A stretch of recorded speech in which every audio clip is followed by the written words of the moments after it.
Buenas tardes, hoy vamos a ver la célula. Vamos a empezar definiendo rápidamente qué es la célula. Bueno, como bien dice en la diapositiva, la célula es la unidad básica de la vida y es la unidad más pequeña que puede vivir por sí misma. Entonces, a estas células, esta unidad que es la más básica de la vida, la vamos a poder dividir en células eucariotas y células procariotas. Las células eucariotas, a su vez, las podemos dividir en células animales y células vegetales. Nosotros nos vamos a centrar en lo que son las células animales. En cuanto a características, las células eucariotas van a poseer un núcleo, organelos y citoesqueleto, mientras que las procariotas no van a tener ninguna de estas estructuras, ni núcleo, ni organelas, ni citoesqueleto. En cuanto al tamaño, las células eucariotas van a ser de mayor tamaño que las procariotas. Vemos en esta imagen un esquema de lo que hablábamos en la diapo anterior.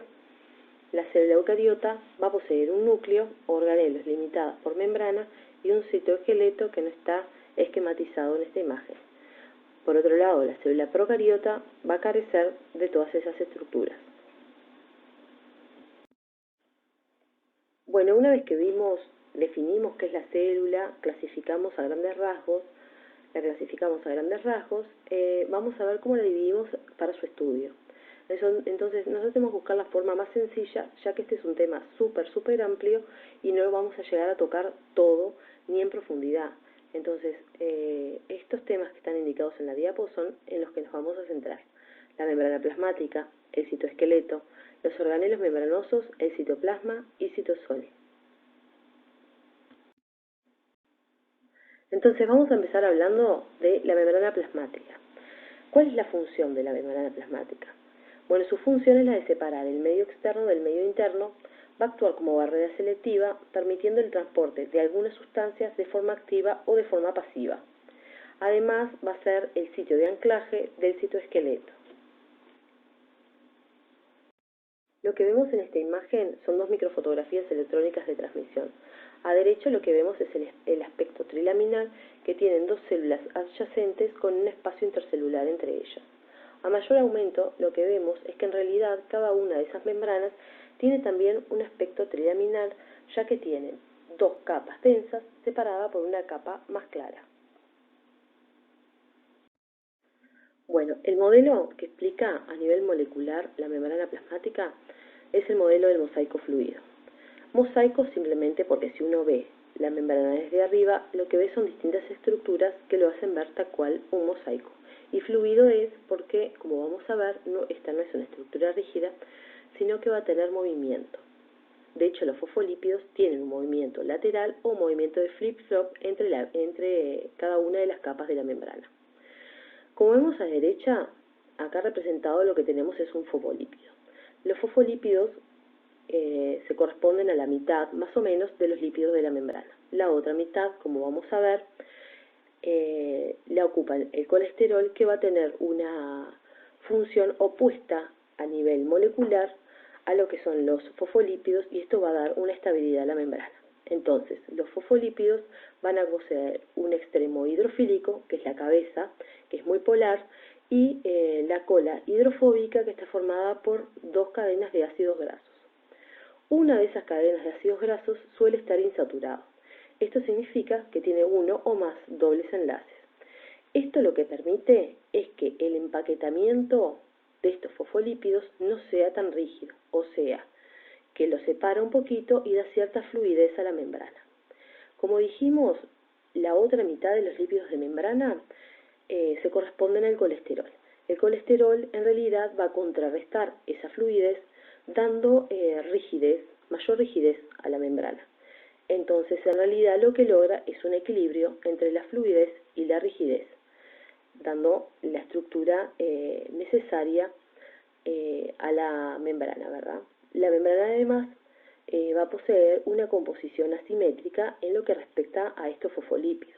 A nivel externo va a tener mayor concentración de fosfatidilcorina y esfingomielina, y a nivel interno va a tener mayor concentración de fosfatidiletanolamina y fosfatidilserina. Además, a nivel externo vamos a tener glucolípidos, que no son más que lípidos con oligosacáridos, que solo lo vamos a encontrar en la cara externa de la membrana. Además de estas cosas, de estas estructuras que vimos, de los lípidos y de los glucolípidos, vamos a encontrar proteínas. Las proteínas a su vez las podemos clasificar en proteínas integrales de membranas y proteínas periféricas.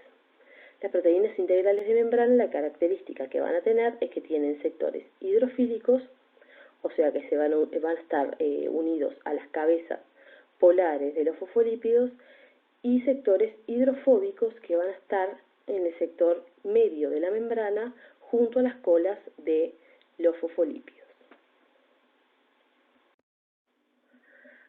Bueno, comenzando con lo que son los organelos membranosos, vamos a ver las mitocondrias. Entonces, para comenzar vamos a hablar de cuál es la función de las mitocondrias. Básicamente, la función de la mitocondria es la de suministrar la energía para el funcionamiento celular. Esto es como resultado de la respiración celular. Y vean que en la diapo dice para la respiración celular, lo que quedó mal redactado, así que es a partir de la respiración celular, o partiendo de la respiración celular, o sea, como punto final de la respiración celular, lo que la mitocondria va a obtener, o sea, la célula va a obtener, son moléculas de ATP que van a ser utilizadas para otras actividades celulares que necesiten un aporte energético. ¿Cómo va a estar formada esta mitocondria? Bueno, la mitocondria va a estar formada por una doble membrana, una membrana mitocondrial externa, una membrana mitocondrial interna, será separado por un espacio intermembranoso. La membrana mitocondrial externa es permeable a pequeñas moléculas. El espacio intermembranoso entonces va a tener una composición de pequeñas partículas muy parecida a lo que es el citosol. Por otro lado, la membrana mitocondrial interna va a estar delimitando lo que conocemos como matriz mitocondrial. Vamos a ver que la membrana mitocondrial interna además presenta crestas, que no son más que un mecanismo de aumentar la superficie de membrana. En la matriz mitocondrial lo que vamos a encontrar es ADN mitocondrial, ribosomas y adherido a la membrana mitocondrial interna, o sea, la cara interna de la membrana mitocondrial interna, partículas F o partículas elementales que son el asiento de la síntesis de ATP. Entonces, el retículo endoplásmico puede ser liso o puede ser rugoso. Vamos a empezar por el retículo endoplásmico rugoso. Entonces, el retículo endoplásmico rugoso es un sistema de sacos delimitados por membrana que van a formar una red de cisternas. Como vamos a ver, poseen numerosos ribosomas adosados o adheridos a la superficie externa de la membrana. Su espacio interno, o sea, el que está dentro de las crestas o de las cisternas, se observa como pequeñas hendiduras muy angostas. En realidad su membrana es la continuación de la membrana nuclear externa y además se va a relacionar por el otro extremo con el retículo endoplásmico liso. Los ribosomas adheridos a la membrana de este retículo se van a encargar de la síntesis de las proteínas secretoras o de las proteínas que se van a localizar en la luz de las organelas. Además van a sintetizar proteínas integrales de membrana. ¿Sí? En cuanto al retículo endoplásmico liso, en él no vamos a encontrar lo que son ribosomas adheridos a su membrana externa. Se continúa a menudo con el retículo endoplásmico rugoso. No vamos a observar cisternas, como ven, tienen forma más de túbulos, más que de cisternas. Y su función va a ser la síntesis de lípidos y de fosfolípidos de la membrana plasmática. Bueno, el complejo de Golgi es un sistema de cisternas que está situado cerca del núcleo, ¿no? Como bien dice, está formado por una serie de cisternas aplanadas, como apiladas unas con otras, ¿no? Van a presentar una superficie cóncava y una superficie convexa. La superficie convexa va a estar ubicada hacia el núcleo y es lo que conocemos como cara cis. La superficie cóncava es la que está ubicada como mirando hacia la membrana y es la cara trans. En la cara cis, entonces lo que podemos ver son vesículas de transporte entrante que son provenientes del retículo endoplásmico rugoso y van a migrar hacia la cara cis del Golgi, o sea, se van a fusionar a nivel de la cara cis del Golgi, produciendo como un intercambio de material, ¿verdad?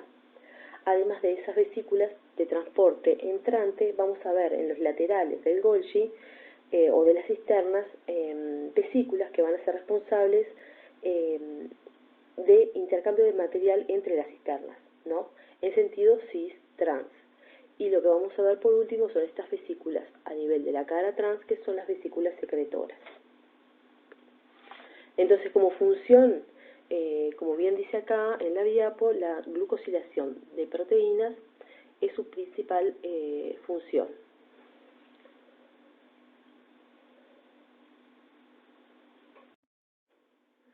Siguiendo con lo que son los organelos membranosos o limitados por membrana, vamos a ver los lisosomas. Estos son organelos que contienen hidrolasas ácidas. Estas no son más que enzimas hidrolíticas a pH ácido. Se van a encontrar en todas las células animales, aunque las vamos a ver en cantidad variable según lo que es el estado celular, ¿verdad? Son las responsables de los procesos de autólisis y de apoptosis, ya que evidentemente tienen estas enzimas hidrolíticas que pueden degradar casi cualquier macromolécula. Su origen va a estar dado en vesículas desde la cara trans del aparato de Golgi o del complejo de Golgi, y las enzimas van a provenir de lo que es el retículo endoplásmico rugoso. Vamos a tener dos tipos de lisosomas, los lisosomas primarios y los lisosomas secundarios. Los lisosomas primarios son aquellos que contienen enzimas, pero que no están en proceso de digestión, y los lisosomas secundarios son aquellos que contienen las enzimas y además están en proceso de digestión. Bueno, ahora vamos a ver algo sobre el citoesqueleto. Entonces, ¿cómo está conformado el citoesqueleto y qué es el citoesqueleto? Entonces, en cuanto a qué es un entramado de proteínas que organizan la estructura interna, dan forma a la célula, van a intervenir en la división celular y en los fenómenos de transporte. Son filamentos o hilos que van a atravesar el citoplasma y lo podemos reconocer de tres tipos: los microfilamentos o filamentos de actina, los filamentos intermedios y los microtúbulos. Los filamentos de actina van a estar constituidos o compuestos por una proteína globular que se llama actina G. Esta se va a polimerizar para formar lo que conocemos como actina F, que forma una doble espiral. Esta doble espiral va a tener un polo positivo y un polo negativo. El polo positivo va a ser de adición de moléculas y el polo negativo va a ser de eliminación de moléculas. Estas estructuras, estos filamentos van a estar adheridos a la membrana plasmática a través de proteínas que la van a fijar a la misma. Por ejemplo, puede ser la valina. Van a conferir rigidez y van a ayudar a dar forma, ¿verdad? Además, tienen una función en lo que es la formación de las microvellosidades y además tienen también una función en lo que es el desplazamiento celular, porque va a formar lo que conocemos como pseudópodos, que como vamos a ver, algunas células para movilizarse lo utilizan o para desplazarse. En cuanto a los microtúbulos, como dijimos, son los de mayor tamaño. Su pared va a estar formada por 13 fibras llamadas protofilamentos. Los protofilamentos entonces van a estar formados por una proteína llamada tubulina, que a su vez va a estar compuesta por dos polipéptidos, alfa-tubulina y beta-tubulina, que se van a unir formando un heterodímero, ¿sí? Estos se van a polimerizar extremo a extremo y van a formar lo que dijimos, los protofilamentos. Al igual que como vemos en los filamentos de actina, los microtúbulos tienen un polo, o sea, tienen un polo negativo y tienen un polo positivo. Y al igual que en los anteriores, en el polo positivo va a ser el polo de adición y el polo negativo va a ser el polo de eliminación. La función principal de estas estructuras está en la formación del uso mitótico, ¿sí? Lo vamos a ver en un ratito. Además también ellos van a formar lo que son los axones. Y es importante en estas estructuras lo que es el desplazamiento de las organelas. Como vamos a ver, a través de dos proteínas que se llaman quinesina y dineína, van a permitir el movimiento de los organelos dentro del citoplasma. Entonces la quinesina va a desplazar siempre hacia el polo positivo, o sea, el de adición, y la dineína va a desplazar siempre hacia el extremo negativo de los microtúbulos, o sea, el extremo de eliminación. En cuanto a los filamentos intermedios, su tamaño es justamente, como decíamos, intermedio entre los otros dos. La principal función de los filamentos intermedios va a ser conferir fuerza mecánica.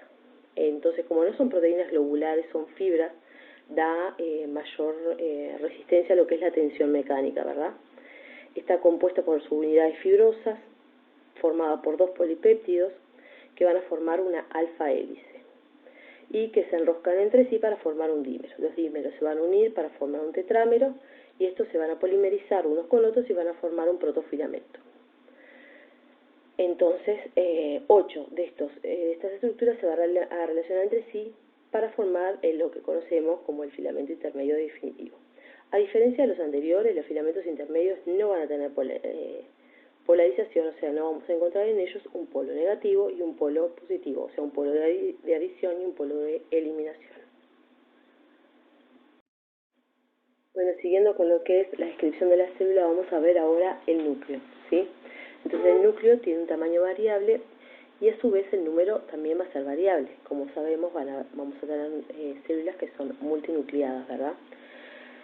Este núcleo va a contener casi la totalidad del ADN celular, a excepción de lo que vimos hace un ratito, el ADN mitocondrial que se encuentra en la matriz mitocondrial, ¿sí? Este núcleo a su vez puede presentar uno o varios nucleolos y va a contener, como dijimos, la cromatina, que es el material genético, ¿verdad? Esta cromatina la vamos a encontrar con diferentes grados de condensación y eso lo vamos a ver en un ratito cuando hablemos de cromatina, ¿sí? Entonces, en lo que es la membrana nuclear propiamente dicha, básicamente está formada por una membrana nuclear externa y una membrana nuclear interna. La función de la membrana nuclear es la de delimitar el espacio entre el núcleo y el citoplasma, lógicamente, ¿no? Entonces, la membrana nuclear externa, lo que vamos a ver es que va a tener adheridos ribosomas. Y esto es porque, como vimos cuando vimos el retículo endoplásmico rugoso, el retículo endoplásmico rugoso es la continuación de la membrana nuclear externa. Por su lado, en la membrana nuclear interna, lo que vamos a ver es una estructura que está formada por filamentos intermedios que se llama lámina nuclear.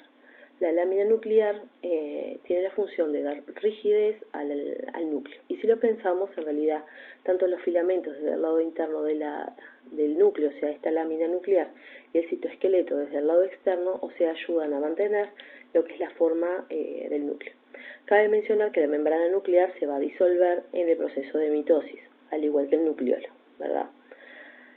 Estas membranas nucleares, cada ciertos intervalos se van a fusionar para formar lo que conocemos como poros nucleares, que los vamos a describir ahora en un momentito, ¿sí? En cuanto a los nucleolos, entonces, son organelos redondeados, de tamaño variable y en cantidad también variable. Al igual que la membrana nuclear, el nucleolo va a desaparecer en el proceso de mitosis y se compone, o sea, el nucleolo está compuesto de ARN y de proteínas, que básicamente es para producir los ribosomas, ¿verdad? Bueno, lo que vemos acá son dos microfotografías electrónicas de transmisión de el núcleo y poros nucleares, la del medio, y luego, como última imagen, un esquema de la envoltura nuclear. En la primera microfotografía electrónica, como ven, vemos una mitocondria, se ven claramente las crestas de la membrana mitocondrial interna, la membrana nuclear, que acá está como envuelta nuclear, que se va a continuar con el retículo endoplásmico rugoso. Como dijimos, esta membrana nuclear externa y la membrana nuclear interna se van a fusionar cada ciertos intervalos para formar lo que está señalado allí como poro nuclear. La segunda imagen, la imagen del medio, es básicamente lo mismo, mayor aumento. Vemos el interior, o sea, el nucleoplasma, y vamos a ver las dos membranas, la membrana nuclear externa y interna, cómo se fusionan para formar el poro. La última imagen es un esquema de la envoltura nuclear y como les comentaba en la imagen en la diapo anterior, cómo la membrana nuclear externa está compuesta, o sea, tiene ribosomas adheridos que van a continuarse con lo que es el retículo endoplásmico rugoso, ¿verdad? La membrana nuclear externa e interna que se fusionan para formar el poro nuclear. Del lado de la membrana nuclear interna lo que vemos es la lámina nuclear con esos filamentos intermedios, como habíamos hablado, que le dan rigidez y forma el núcleo, ¿no? Y la cromatina que va a tener sus territorios según su actividad. También vemos el nucleolo y el espacio perinuclear, que es el espacio que queda entre membrana nuclear externa y membrana nuclear interna.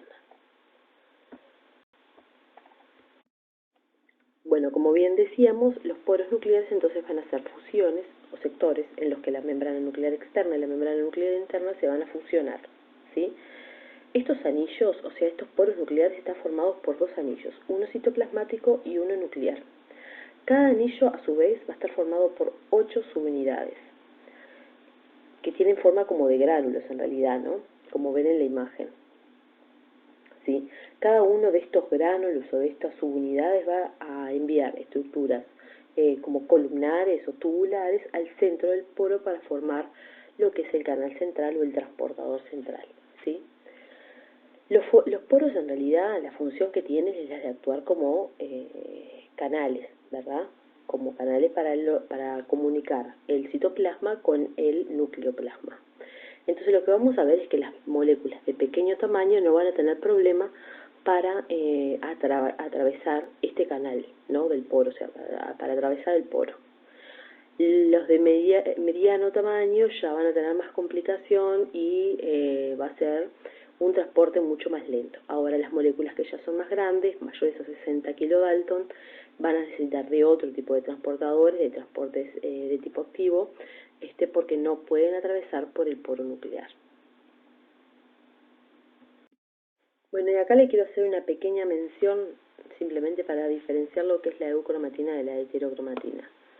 Antes que nada decir que de heterocromatina hay varias como subformas o subestados y nosotros no vamos a entrar en eso, vamos a dar solamente una generalidad. En términos, como les digo, generales, la eucromatina es esa cromatina que se encuentra menos condensada y esto nos da la pauta de que el ADN en estos sectores es mucho más activo. En cambio, la heterocromatina aparece como estructuras o como ADN que está mucho más condensado y esto nos da la pauta de que está en una forma inactiva. Como ven bien en la última imagen, ahí le señala que en su estado como más desenrollado, si se quiere, ¿verdad? Que no tiene una compactación tan grande, la encontramos como eucromatina y cuando la compactación ya es mucho mayor y nos damos cuenta de que el material genético no está en forma activa, allí tenemos la heterocromatina. Y esta diapo es simplemente para hacer la diferencia entre citosol y citoplasma, porque a veces lo usamos como términos como sinónimos uno de otro, sin darnos cuenta que en realidad estamos refiriéndonos a estructuras diferentes, ¿verdad? Entonces el citoplasma es todo lo que se encuentra entre la membrana plasmática y la membrana nuclear. Y el citosol en realidad va a corresponder al citoplasma sin los organelos. Entonces el citoplasma en realidad contiene los organelos, son todas las estructuras, y el citosol es el citoplasma, pero sin organelos. Bueno, ya terminado entonces la descripción de la célula, vamos a entrar en el tema de ciclo celular. Entonces, ¿qué es el ciclo celular? El ciclo celular es un conjunto ordenado de sucesos que van a conducir al crecimiento celular y a la subsiguiente división en dos células hijas. En organismos con formación sexual existen dos tipos de células, las gonadales y las somáticas. Entonces vamos a ver que las células somáticas se van a dividir por mitosis y las células gonadales se van a dividir por meiosis. Entonces vamos a ver que el ciclo celular se va a dividir en dos fases, interfase y mitosis. La interfase entonces va a ser la etapa en la que se va a dar un crecimiento celular, la replicación del ADN cromosómico y que va a constar de tres subfases, la fase G1, la subfase S y la subfase G2. Bueno, como decíamos, en interfase vamos a tener tres subfases, G1, S y G2. Y además vamos a tener la subfase, en realidad esta fase no pertenece al ciclo celular, es una fase de quiescencia en donde se retira la célula del ciclo celular y se decide después su futuro, si en algún momento va a reingresar a lo que es el ciclo celular o será enviada a muerte celular. Entonces, en G1 lo que vamos a ver es el crecimiento celular, hay una síntesis activa de ARN, de proteínas y de otros componentes celulares. En la subfase S hay una síntesis y duplicación del ADN. Y en G2, si bien hay también una síntesis, o sea, un crecimiento celular, lo que se da sobre todo es el control del ADN para saber para saber si la célula está apta para pasar a la mitosis o tiene que ser retirada del ciclo. Pasa a la interfase, entonces con todas sus subfases, y si la célula está apta para pasar al proceso de división celular, entonces entra en mitosis. Entonces la mitosis es el periodo en el cual se reparten dos juegos idénticos de ADN en dos núcleos recién formados.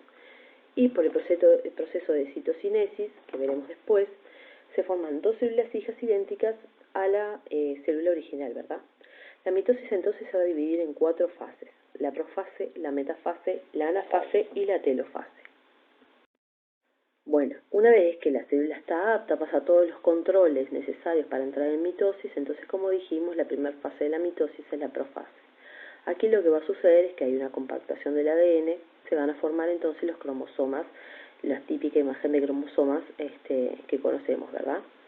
Vamos a ver que los centriolos, estas estructuras tubulares que van a formar el uso mitótico, van a empezar a migrar hacia los lados opuestos, a los polos opuestos de la célula, ¿verdad? Es aquí donde vamos a ver que se va a disolver la membrana nuclear y que va a desaparecer el nucleolo. Bueno, una vez que pasamos la profase, entonces entramos en metafase. La imagen típica de la metafase es cuando estos cromosomas que están altamente empaquetados están sobre el plano ecuatorial, o sea, perpendiculares al uso mitótico, ¿verdad? Estos son los centriolos, esto es el uso mitótico que está adherido a los cinetocoros de los cromosomas. Esta es la típica imagen de la metafase. Una vez que pasamos la metafase, entonces entramos en anafase. Aquí se da la división y la migración hacia polos opuestos de las cromátides hijas de los cromosomas. Ya en telofase, entonces, lo que vamos a ver es que los cromosomas comienzan a desplegarse, o sea, se vuelven menos compactos, si se quieren, se forman hilos de cromatina difusa, se van a formar nuevamente los nucleolos y la envoltura nuclear también empieza a formarse y va a desaparecer ese uso mitótico, ¿verdad? Que veíamos que partía desde los centriolos. Luego de la telofase, entonces, lo que nos resta es la citocinesis, que es cuando se forma un anillo contráctil de filamentos de actina que va a dividir el citoplasma y a las organelas en forma idéntica en dos células, ¿verdad? Esto se da como la última fase del ciclo celular, que se da al final de la telofase. Terminada entonces con la citocinesis, la mitosis, vamos a ver algo de meiosis rápidamente. Entonces la meiosis es el mecanismo por el cual se van a dividir las células gonadales. Como dijimos, las células somáticas se dividen por mitosis y las gonadales por meiosis. Este proceso incluye dos divisiones nucleares sucesivas con solo una división y una replicación de cromosomas. Se generan entonces células haploides que contribuyen, y hay una contribución a la variación genética. La meiosis la podemos dividir en meiosis 1 y meiosis 2.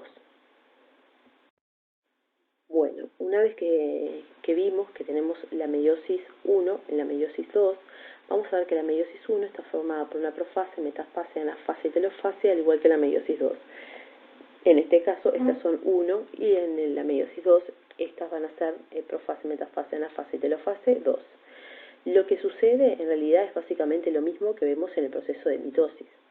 Entonces, la cromatina se condensa formando cromosomas visibles al microscopio óptico.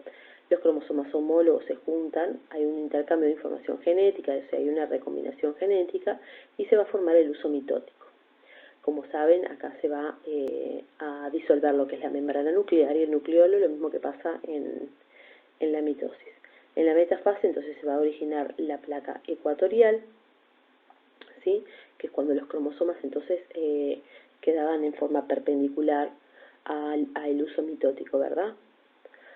Después la anafase, los cromosomas homólogos se van a separar, lo mismo que veíamos en la anafase en la mitosis, van a migrar a polos opuestos, y en la telofase los cromosomas migran a los polos opuestos, o sea, ya definitivamente se empieza a formar el núcleo, el nucleolo, y se da el proceso de citocinesis.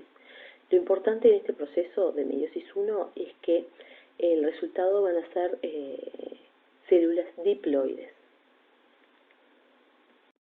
Entonces, una vez que atravesamos la meiosis 1 y tenemos esas células diploides, vamos a pasar a la meiosis 2, pero la diferencia aquí es que no va a haber una duplicación del ADN. Entonces, en la profase 2 los cromosomas vuelven a condensarse con sus dos cromátidas diferentes. Esto es debido a la recombinación genética. Van a desaparecer el nucleolo y la envoltura nuclear. Hay formación y unión de los cromosomas al uso mitótico, como habíamos visto en profase, tanto en meiosis 1 como en mitosis. En metafase 2, entonces vamos a ver la formación de la placa ecuatorial, tal cual como lo habíamos visto. En la fase 2 se van a separar esas cromátidas hijas y van a empezar a migrar hacia los polos opuestos, y en la telofase entonces se van a descondensar esos cromosomas ya ubicados en nuevas envolturas nucleares y con un nuevo nucleolo, ¿sí? Después se da el proceso de citocinesis de la misma forma como lo habíamos visto en la mitosis. Y acá el resultado final es que vamos a tener células hijas que son haploides.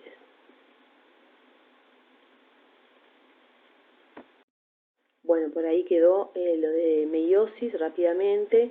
Acá simplemente un pantallazo para que tengan una pequeña información de lo que es la recombinación genética, ¿verdad? Que es el intercambio de segmentos cromosómicos entre las cromátides durante la profase de la meiosis 1, es decir, que hay un intercambio genético entre cromosomas homólogos, de los cuales uno proviene de la madre y otro del padre. De esta forma, entonces, vamos a lograr una mezcla del material genético, llevando a aquello que hablábamos de la variabilidad genética, ¿verdad? Entonces, las células hijas en realidad van a ser una mezcla del ADN paterno y ADN materno.